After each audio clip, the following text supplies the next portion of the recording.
There's a sneaky debit card scam that's draining hundreds of bank accounts. There are a lot of people out there who would love to separate you from your money. I was left with $1.84. Well, that is really disturbing. I really have thought a lot about the idea that somebody had my information. It irritates me that somebody's just trying to get the easy way out and stealing from people. Obviously, it makes you concerned for what's coming next, and I'm probably going to have to get another new card, and then 6 months I'll get another new card, and who knows, it'll be an endless game of cat and mouse. Scammers are getting smarter, bolder, and more ruthless, finding new ways to steal your info. And the numbers don't lie. Debit cards are now prime target. Just take a look at the latest data from the FICO scoring company. Debit card fraud nearly doubled in just 1 year, a 96% increase in compromised cards. In 2023 alone, over 315,000 debit cards were compromised, up from 161,000 in 2022. That's like an entire city waking up to find their bank accounts wiped out. Even bank ATMs aren't safe anymore.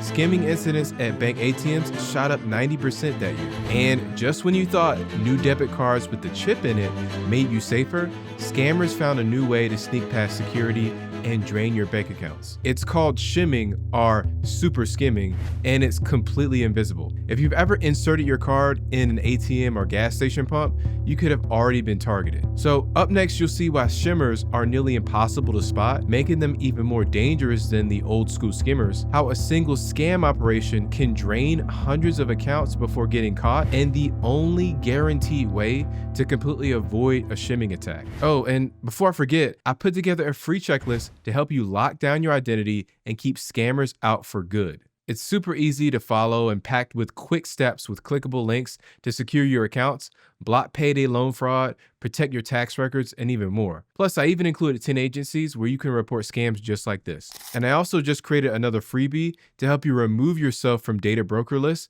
so those shady companies stop selling your personal info. Just click the link below to grab those both for free. Now let's talk about Elaine's ATM visit that cost her $1,000. Elaine did everything right. She checked her statements, used familiar ATMs, and trusted that her chip-enabled card would protect her. But scammers are getting smarter, and now they don't even need to steal your physical card to drain your bank account. If it happened to her, it could happen to you. The scariest part is you won't see it coming until your money is already gone. One afternoon, Elaine stopped at an ATM in Washington State, a machine she had used dozens of times before. Nothing seemed unusual. She inserted her chip-enabled debit card, withdrew cash, and went on about her day. She had no idea that at that very moment, a paper-thin shimmer hidden inside the machine was silently copying her card data. A few days later, Elaine sat down to check her bank balance, and that's when a panic set in. $1,000 was missing. Transactions she didn't recognize had drained her account. She called up her bank immediately, convinced there had been some sort of mistake. But what the bank told her next sent chills down her spine. They said something like, "Man, we believe your card data was stolen using an ATM shimmer." So Elaine had fallen victim to one of the hardest to detect financial scams out there, called shimming. The worst part, her card had never left her hands. And obviously, Elaine felt violated, angry, and helpless. When she went back to her credit union, she was met with even more bad news. They told Elaine she wasn't the only victim. Hundreds of other customers had reported similar fraud cases over that past few weeks. It took days of investigation before the bank finally figured out that scammers had installed shimmers in 3 locations in different parts of town. Every customer who was affected got an automatic refund though. And to prevent this from happening again, the bank upgraded its fraud detection systems to flag unusual ATM withdrawals faster, block suspicious transactions before they go through, and they're working with the ATM manufacturer to retrofit those old ATMs with new protections. And then there's the story of Neil. He had $280 stolen from his account. Neil never thought twice about using an ATM. He had done it 100 times over before without any issue. But one quick stop at a convenience store ATM in Chandler, Arizona would change the way he looked at banking forever. He inserted his chip card, withdrew his cash, and went on his way. No strange errors, no suspicious machines, no red flags. What he didn't know though was that his card had just been cloned. So a few hours later, Neil checked his bank app, expecting to see the usual balance. Instead, his stomach dropped. It said $280 was missing, plus a random $3 ATM fee from a machine he'd never used before. Confused, he did what any of us would do. He grabbed his wallet, pulled out his card, and stared at it. It was still there. His card had never left his sight, yet somehow someone had used it to withdraw his money. That's when it hit him. He had been scammed. Frustrated and determined to warn others, William took to Facebook, posting a detailed warning for his neighbors. He got a hold of the video footage and he said they would use a card, pull a balance inquiry to see how much money was in that account, and then they would use that card again, use a pin and pull money out, pocket the cash or put it in a purse, depending on which one was doing it, and then they'd move on to the next card. And just like Elaine, Neil wasn't alone. Chandler police said they were getting at least a dozen reports a day about this exact type of fraud. There's no official confirmation on whether Neil got his money back, but I guess he did, mainly because the story wasn't focused on a battle with his bank to recover his money, unlike so many other stories tend to be. And after being scammed, Neil learned his lesson and immediately switched over to using credit cards instead of debit, knowing that credit cards offer better fraud protection than bank accounts. Scammers are getting smarter, faster, and harder to catch. But if you know how they operate, you can stay one step ahead and keep your bank account safe. So here's how they pull off the scam. Step 1, the setup, planning the shimmer. The first step is deceptively simple. A scammer walks up to an ATM or gas station pump just like any regular customer, but instead of withdrawing cash, they're installing that shimmer. That's a razor-thin device so small it slides right into the card reader without anyone noticing. And unlike bulky skimmers that attach to the outside of the machine, a shimmer is invisible to the naked eye. You most likely won't feel it, you won't see it, and even banks may not realize their machines have been compromised until countless customers report fraud. Then step 2, the victims insert their card and the shimmer goes to work. When Elaine inserted her chip-enabled debit card, everything seemed normal. There was no error message, there was no sticky buttons, no sketchy looking attachments, nothing. But the moment her card slid in,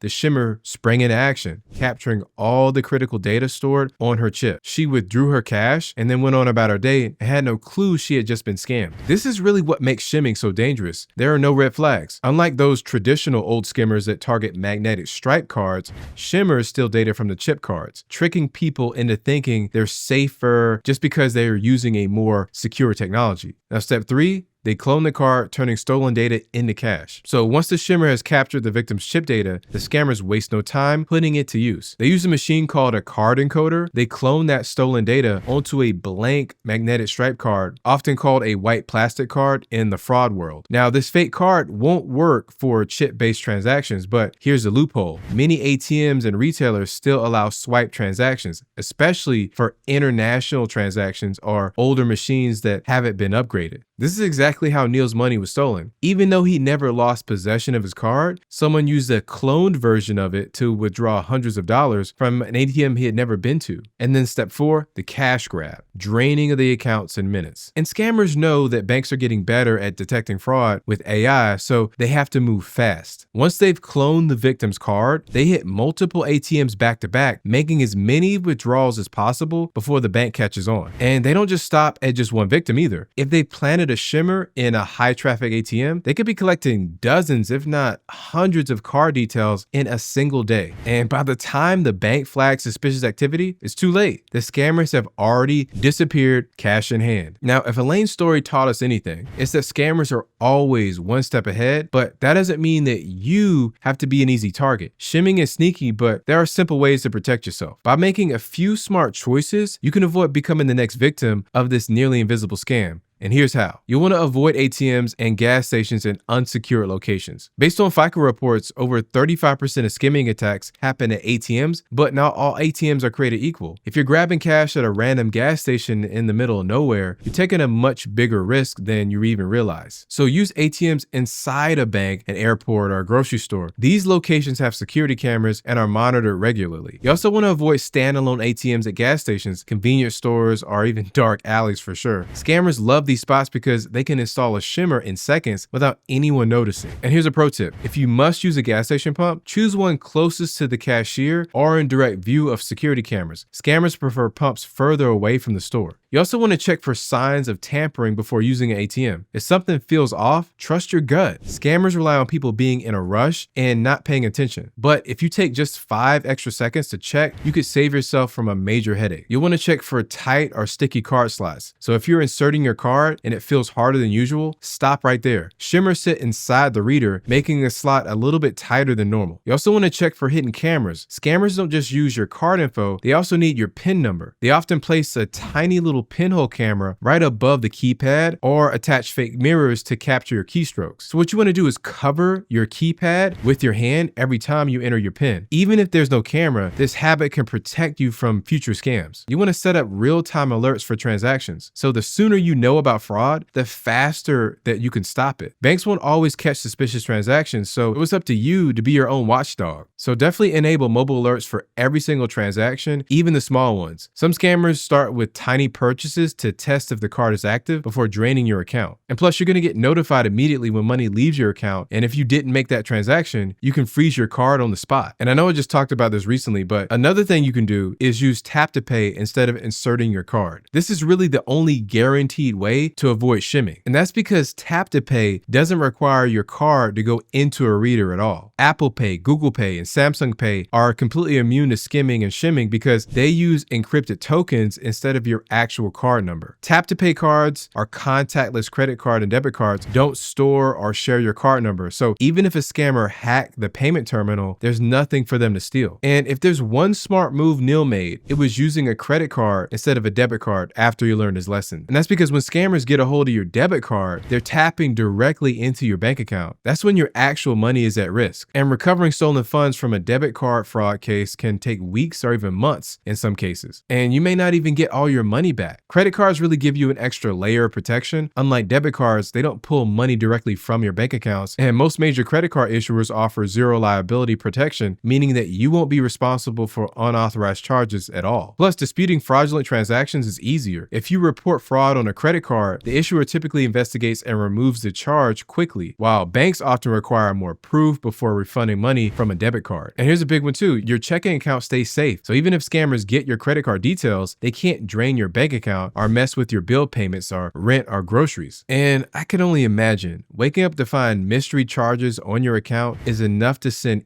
anyone into panic mode. But what you want to do is take a deep breath. If you act fast, you can stop the damage and get your money back. Because the good news, unlike other banking scams where victims struggle to recover their funds, banks usually reimburse shimming fraud fairly quickly. But the key is reporting it as soon as possible before scammers drain even more money. So here's exactly what to do the moment you realize that you've been shimmed. Obviously, you got to report unauthorized transactions immediately, because the sooner you report the fraud, the better your chances of getting refunded. Banks have fraud teams that monitor suspicious activity, but they don't always catch it in time. So you want to call your bank's fraud department immediately and dispute every fraudulent charge. And many banks will refund the stolen funds within a few days, but some may require an investigation. You also want to file a complaint with authorities. Most people don't even realize this, but banks aren't the only ones who investigate fraud. You can report shimming scams to several government agencies. And the more people who report it, the better chance law enforcement has of tracking down those criminals. So you want to report shimming fraud to the Federal Trade Commission, or FTC. And that's because the FTC tracks nationwide scam trends and shares data with law enforcement agencies. Then you want to go to the FBI's Internet Crime Complaint Center, or IC3. The FBI investigates organized cybercrime, including ATM fraud rings. If your fraud involves a large amount of money or multiple victims, also report it to your local police department. While police don't always investigate individual cases, they can compile reports to find patterns and work with federal agencies. But I wish I could say this was the only scam that you need to watch out for. Unfortunately, that's just not true. Scammers are out here working overtime, coming up with new ways to drain people's accounts every single month. That's exactly why I put together a whole playlist with all the biggest bank scams you need to know about. We're talking sneaky phone scams, shady credit card tricks, and even scams that banks don't want to warn you about. So don't wait until it's too late. Click on the playlist right here and stay one step ahead of the scammers.